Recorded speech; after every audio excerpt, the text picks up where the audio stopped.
everyone. Thanks so much for tuning into the Reaching New Heights podcast with me, Megan Gallagher. Today, we have such a fun guest on the show. She is a body positivity activist, dancer, choreographer, model, and an influencer who has been featured on shows like The Ellen Show and The Voice, and she has danced with some of the world's most famous singers like Katy Perry, Lady Gaga, and Meghan Trainor. And fun fact, I met her behind the scenes at Good Morning La La Land, which is a TV show in LA about 2 years ago. We both were on the show. So I am so excited today. Please help me in giving a warm welcome to Miss Amanda LeCount. Woo! Yay! Thank you for having me. I am super excited to talk to you today. Thank you so much. I am such a fan of yours, and I love how honest you are. And I really it makes me proud to just know you and just to follow you on Instagram, because I think you are impacting so many young people, young teenagers who need that role model to look up to, and to know that, you know what, if you want to be a dancer or whatever your dream is, you can do it. You are perfect the way that you are. You don't have to lose 20 pounds. You don't have to change and get a haircut and just try to be someone else. You yourself are perfectly good enough. Absolutely, 100%. I love that. So let's jump in. So Amanda, I would love to know, take us all on a journey of your childhood.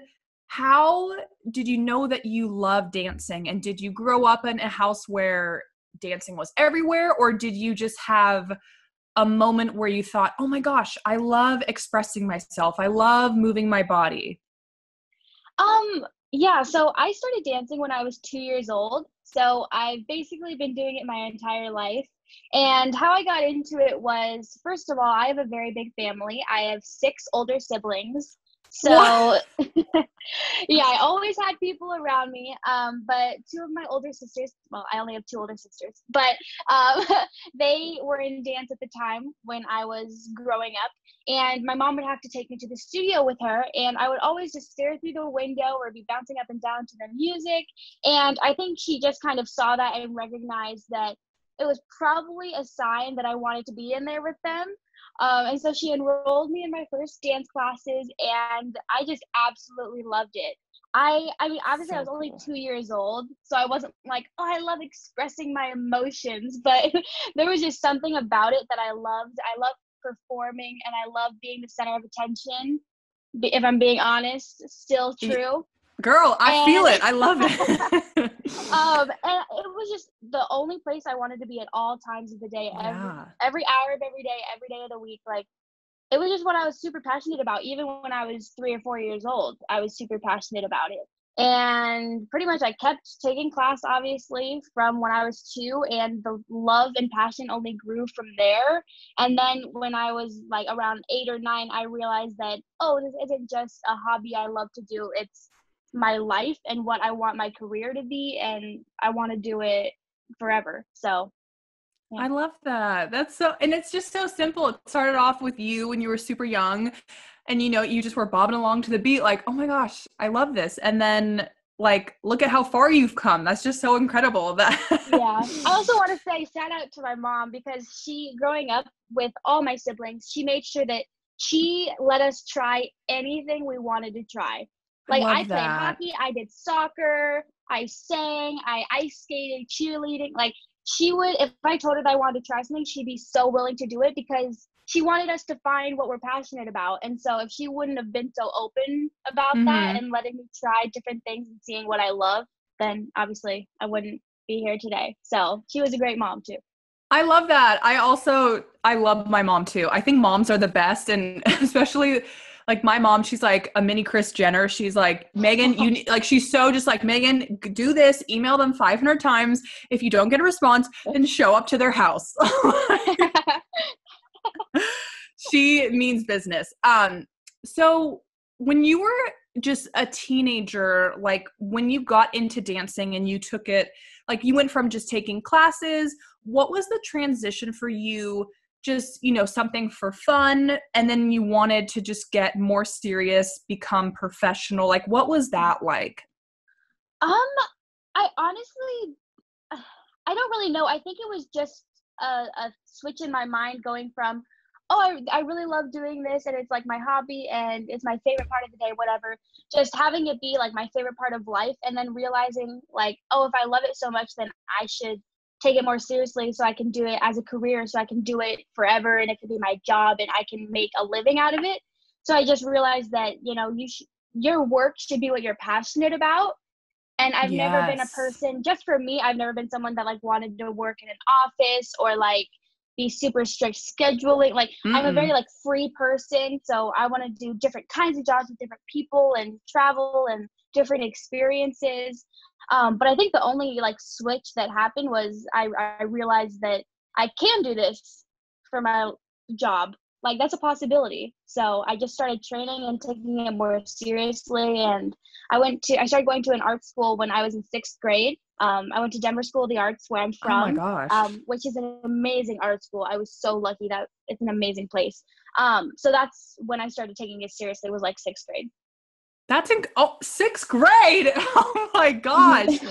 That's so, I mean, first of all, there are people, I mean, most people, I would say 99% of the world, they don't know what they even want to do, like in college or at any Mhm. age. But sixth grade, you were just, something switched where you were like, this is what I want to do, like professionally for the rest of my life. Yeah, pretty crazy. But Wow. That's just, oh my gosh, that's incredible. So, um, I would love to know, Amanda, when you were a teenager and in high school, did you ever have any struggles? Because for me personally, I've been very open about my struggle with anxiety and body image issues. And I just felt like, I was a people pleaser. I just felt so many different emotions. And I know for me, exercise and movement, just, it was like my safe haven. I knew I could come home and just feel safe and express myself and put on my headphones. I would love to know, for you, was dance ever just that escape, like music? It's just kind of, you felt like time just went away for like an hour. yeah, definitely. Whenever I would go into the dance studio, I was never sad when I was in the dance studio. Like I can't remember Mm-hmm. a time where I was like upset or like mad or angry. Whenever I step into the dance studio, I'm just like, okay, I'm ready. Like I'm Yeah. ready. What are we gonna do today? Put on some music, dance. Like I I love just that. I forget everything else that's happening. And then Yes. I mean, in high school, I wouldn't say I had it the worst. I definitely know a lot of people that went through way worse than I did. And high school is just, it's an amazing thing, but it's also a terrible thing when you're going through it. But I would say I more struggled with, every time I got ready in the morning, I'd be wondering, oh, will they like my outfit? Like, do I look cute today? Yes. And it's like, of course, I mean, even today, obviously, I'm much more confident and like secure, but I still think, oh, will they like it? When it's like, no, it doesn't matter if they like it. Do I like what I'm wearing? Do I like what my makeup is or whatever? So I think that's a struggle that most people deal with all through their life. But that was a really big issue in high school. I mean, I vividly remember this one day when I was going into 9th grade, the first day, and I was wearing this dress, and like I was so worried if they would like it or not. I was like, am I going to be the Oh cool my gosh. person? Yeah. It's just like, why do you care? Like these people really do not matter.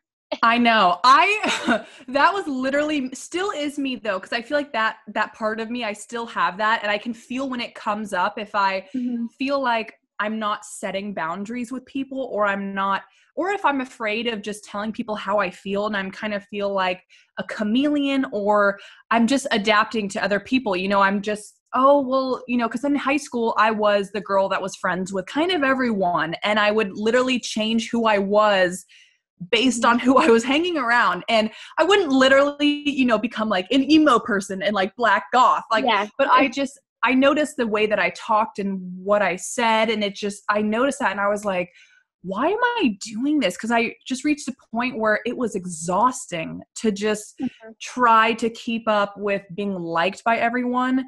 But I totally get that. I feel like now for me at 24, I'm in this place where I'm really confident in who I am. And I just am very open about my ups and downs and just things that I never thought I'd be comfortable talking about. It's so powerful. And I think having a platform too, like for you on Instagram, I mean, does it just feel like amazing for you just having this community of people that you get to inspire? Yeah, it's a weird thing and it's hard to describe because I feel like you don't get it until you're living in that situation. Yes. Because when I was growing up, I never would have thought, even like 1,000 people would know who I am, let alone like 260,000. Like that's a crazy number.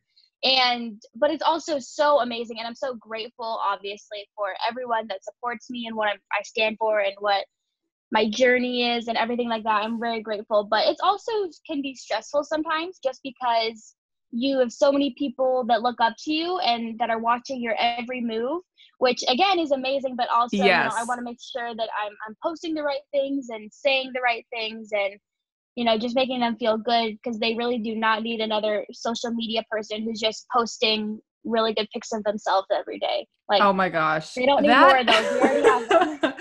I know that makes me so, I mean, I just like, especially during this quarantine, I've been at home, which for me is always just less time on my phone. And I just, am reading more books and I feel way more grounded in who I am and what makes me happy. And I've just noticed like 2 days, I haven't really been scrolling on Instagram. And then today I go on and it's just like, oh my gosh, I understand why it is so toxic sometimes. And Mhm. yes, everyone should post what they want to post and everyone has that freedom and that choice. But I mean, it's just like there is this dark, like slippery slope of you can just get in that comparison cycle where you just feel like you're missing out or that you aren't good enough or that it's just like these unattainable beauty standards that half the people, no one looks like that. It's crazy, but like you said, everyone can do whatever they please. It's their social media, but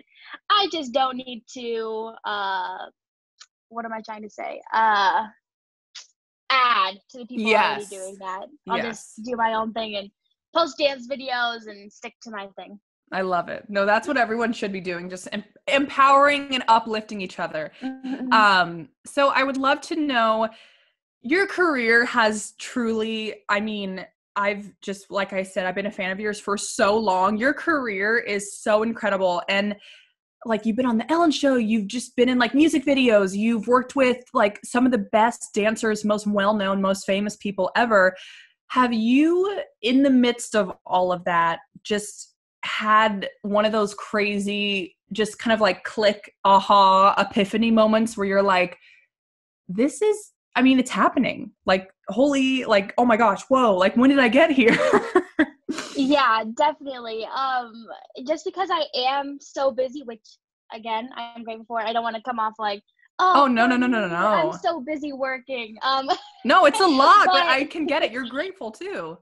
yeah, but sometimes since I'm running around so much and traveling and going from job to job and doing different things, it's hard to kind of like chill and look back at what I just did and be like, wow, like that's what I dreamt of doing when I was little, and now I'm like doing it and doing even bigger things than I ever dreamt of. But I remember, for example, I did an American Eagle ad about a year ago, like exactly a year ago, So and cool. my picture was in every American Eagle store in the world. In the world. I got Stop. pictures from India, like France, everywhere, What? which alone, like in itself alone, is amazing. But I remember when I saw it for the first time, I went with my mom and we went to an American Eagle, and I was just staring at my picture and I just started crying because I'm like, this is so Oh, crazy.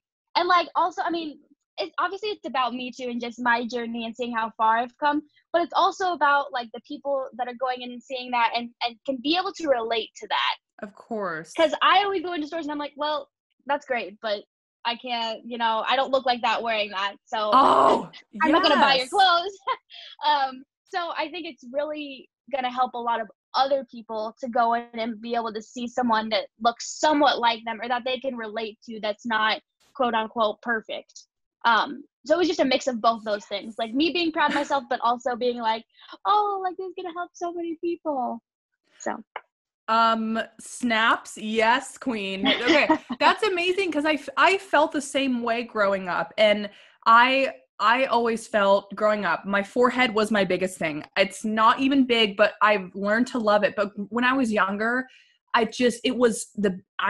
couldn't get over it. Every time I looked in the mirror, it was just like, boom. And I'm like, did it get bigger? Did my hairline go back further?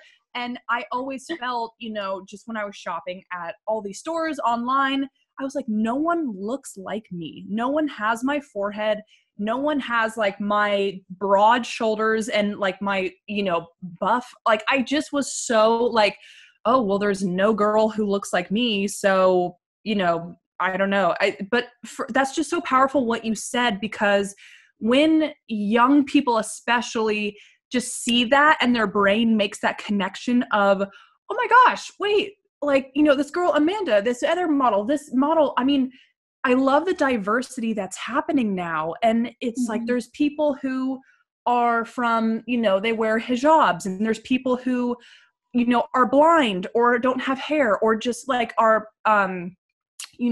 like quadriplegic. I mean, it's so cool though, because it's like, there's just no limits. I mean, I love how the standards are kind of slowly going away. You don't have to like be a certain age anymore. I saw a woman in Sports Illustrated swimsuit who was 68 years old. I mean, it's just really cool. Yeah, definitely. There's been a lot of progress made towards being more inclusive, and it's amazing. But we still have a long way to go. But I know. We do. So I would love to know, Amanda, if you had, you could have lunch or dinner or just a coffee with your younger self, or whatever age, was it 12, 11, or 8, or 14, 17, where you were just in a hard place, you were struggling, and you felt like you couldn't see the light at the end of the tunnel, or you just felt like there's no way I can overcome this, what would you say to your younger self? Oh, that's so hard. This question always gets me. Because honestly, I mean, I don't really know what I would say, but I'd probably just say something along the lines of, things are more worth it when you have to work for them. And I think that people that get things easily or without having to work as hard or go through something difficult, they don't appreciate it as much. And so it's a good thing that I had to go through so many, people telling me that I'm too fat, I don't have the right body type, I'm never going to work. If I didn't have all those people telling me those things, then I wouldn't have, the movement I have, breaking the stereotype. I wouldn't have the career I have.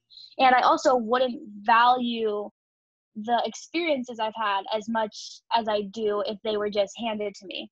So I would just say that even though it's very difficult right now and it's hard to see the light at the end of the tunnel, I would say that it's there.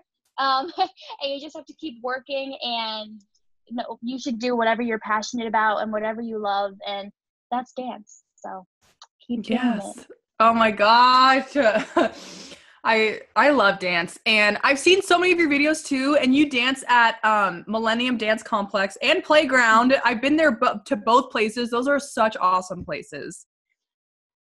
Oh yeah, I'm there all the time. I'm not now, obviously. I'm staying home. Don't come for me. I'm staying home. They're not even open if I tried. I know. But I'm there all the time, and they're two of my favorite dance studios. It's so awesome. I know. Quarantine dance. Quarantine at home. It's hard, but we're making it work.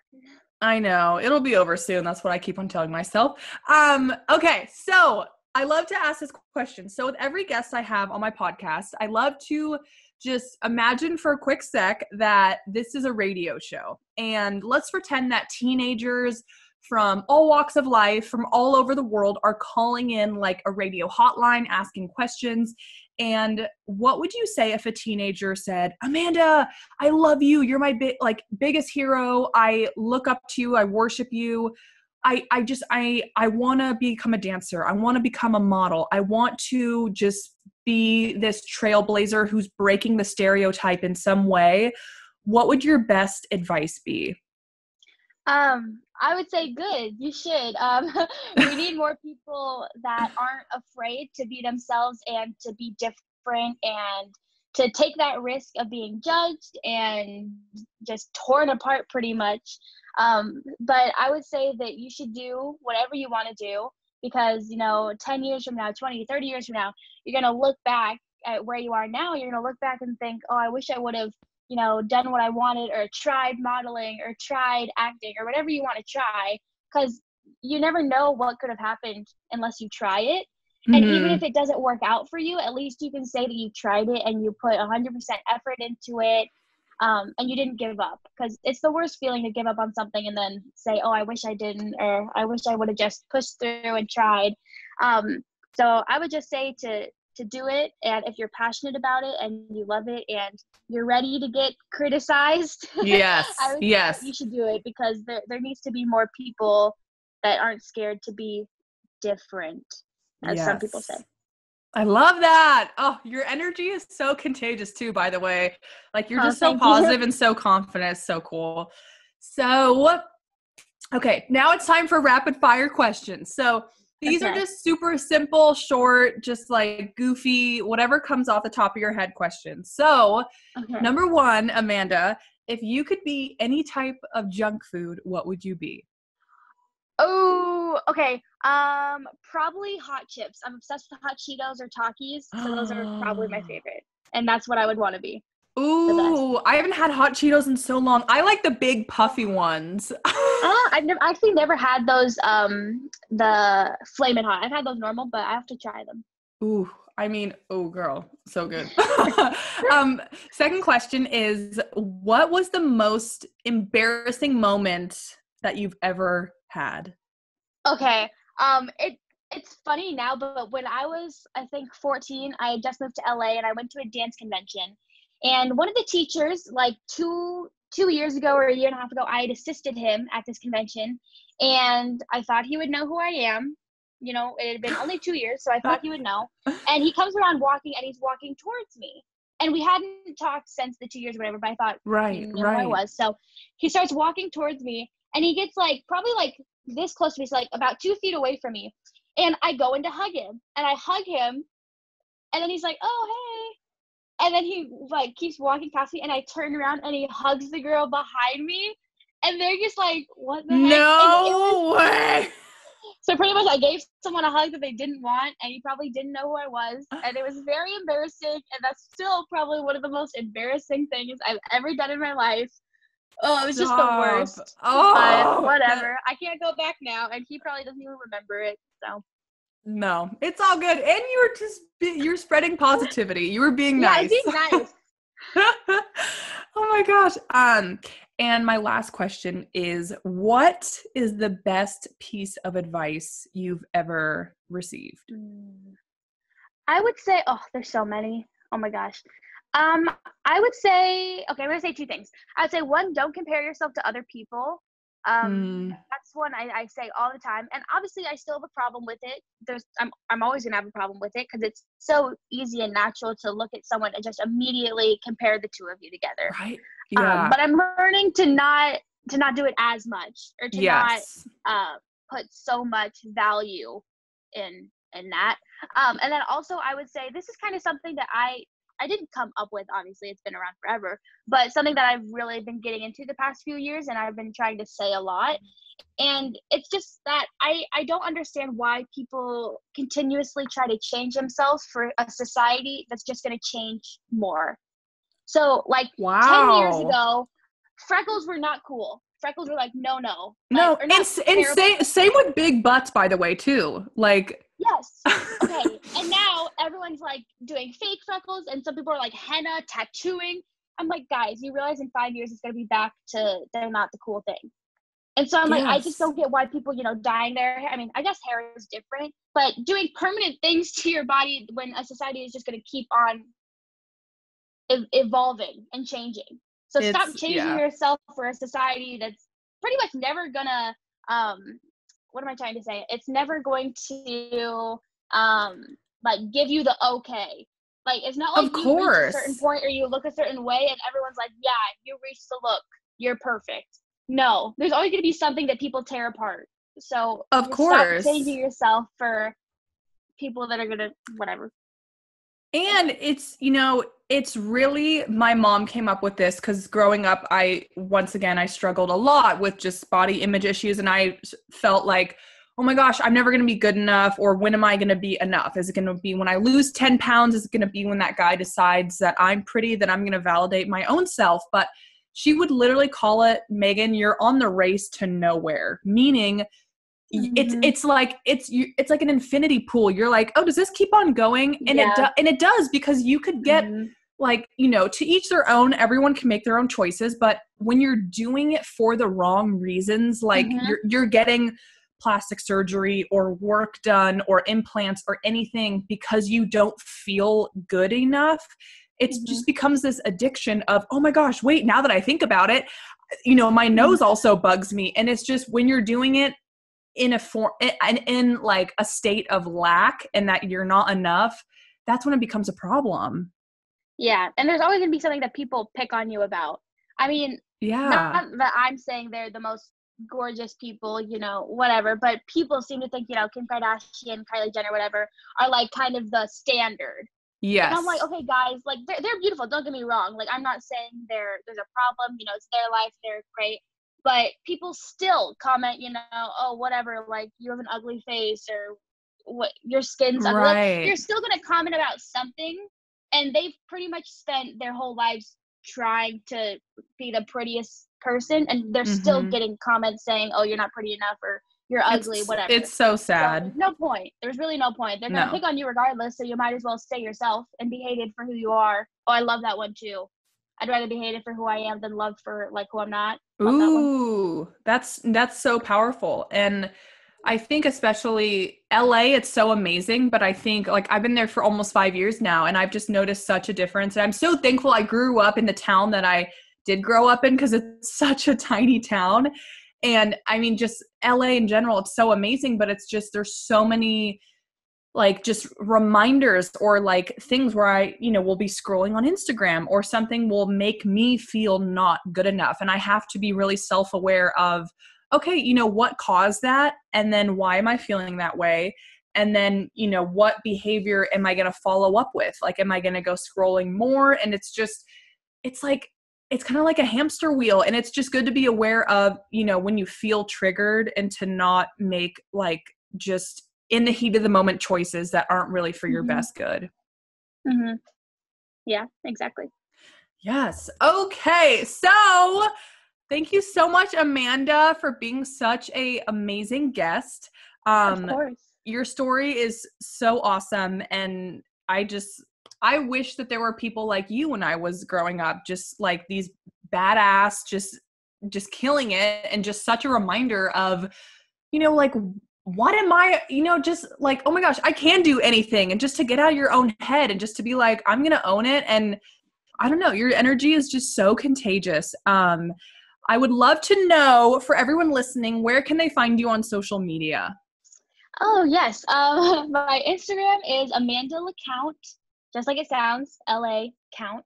And then, the new thing, TikTok is just taking off. I know. And that's Amanda_LaCount. And then I have a website, just AmandaLaCount.com, where you can pretty much find anything you want to know about me on there. Amazing. And do you have any fun upcoming projects that you can talk about or that you want to share? Well, this quarantine isn't helping much. I'm trying to think of anything I have super cool coming out. I'm gonna be honest, not really at the moment, because due to quarantine, we're not able to film stuff and we can't dance together and there's no auditions. So I'm not gonna lie and be like, oh, there's a big project coming. Yeah. There's not. Everything I've done has come out already. Lady Gaga came out like a month ago. But that doesn't mean that there won't be anything in the future. I'm still getting a few auditions and we're trying to find ways to do it from home. Yes. Okay. Actually, I do have something. I don't know if I can say what it is, but I did go on a show about a month ago, and I think they're going to air it. That's but I'm not exciting. sure because we can't continue shooting because. Yes. So I'm not sure, but I did film. So We'll yes. see. Check my Instagram for updates because we'll see. I love it. Everyone follow Amanda on social media to stay tuned. Okay, Amanda, before you go really quickly, can I ask you who, when you were working with Lady Gaga, did you get to meet her? Uh-huh. Yes. She is the most, I have nothing bad to say about her. She is just amazing. She has such a good energy. She's nice to every person in there. She does not, I've heard of a lot of artists, and I've worked with a few artists that are just not rude, but kind of demeaning towards their dancers. Yes. And she was just so grateful for us, and she told us the whole story about her whole album, and she played us the songs from her album. She was amazing, and she's so passionate. Like, she would cry after every rehearsal, just saying how grateful she is and how cool this is gonna be. And gosh. She's just amazing. She's so genuine, and it was really cool to see like the behind the scenes of making the video, because now I realize that every single thing she's ever come out with has been 100% her vision. Like, if she doesn't like it, she changes it. So it's cool to look back now on videos, paparazzi, Alejandro, and know that like that was her vision and she created that herself. And it was just cool to work with an artist that's an actual creative and puts the work in and doesn't just go shoot a music video that someone else made. Right. They just show up and then they're like done. And that's, that's so, I love that. And that makes me so happy because I am such a fan of hers as well. And she is amazing.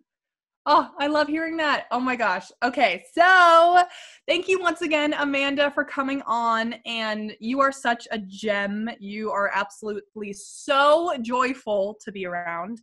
Thank you. Yes. Thank you everyone for tuning in to the Reaching New Heights podcast. And remember to always strive for more.